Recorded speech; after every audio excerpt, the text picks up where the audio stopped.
Assalamu alaikum. Lesson 4, first 3 years of Makki period. When the Prophet was 40, sallallahu alaihi wasallam, he used to meditate in the cave Hira near Makkah.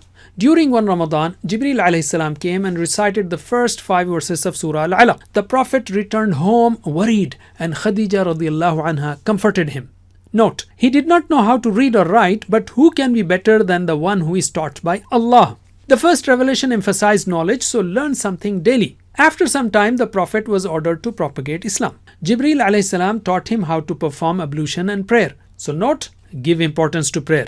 Initially, the Prophet preached to his family, friends and relatives. As a result of 3 years of silent preaching, more than 40 men and women accepted Islam. So note, invest your time, wealth and skills in giving da'wah. So the 3 topics are first revelation, ablution and prayer, 40 Muslims. Practice them on the 3 sections of your right thumb. Watch more details on our 5-minute series on this topic.